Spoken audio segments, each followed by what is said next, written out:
how close are we to selecting the genes, modifying the chromosomes to have children a la carte?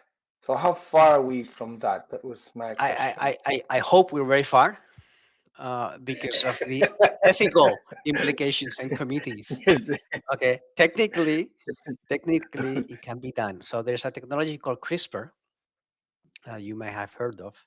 So these are molecular scissors that you can guide this to a particular point in your genome and then surgically modify that part of that gene that you have selected. Okay, so this in research is done by hundreds of research institutes all the time, every day. You know, it's absolutely fine to do it for research, but of course you have to be very, very careful what you're going to do with this technology. If you're going to use it for changing somebody's DNA, and that DNA can be later on passed to another generation, so you have to be, you know, that cannot be done. This is to my knowledge, this is forbidden. What what happens, and it's been, it can be done, is there's something called pre-implantation genetics. Okay, so you take a sperm and an egg and you put them together in vitro. Okay, and then you form an early embryo.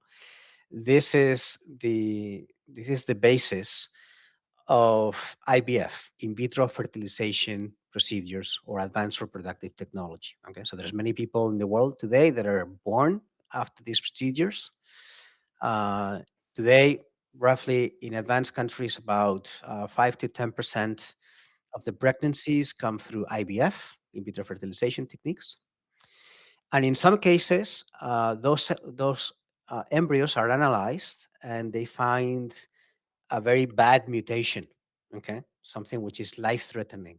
Okay, in that case, it is allowed to not implant that embryo. This is very different from a la carte, which I think, it's something, um, it's maybe not yet possible, but it depends how you use the technology.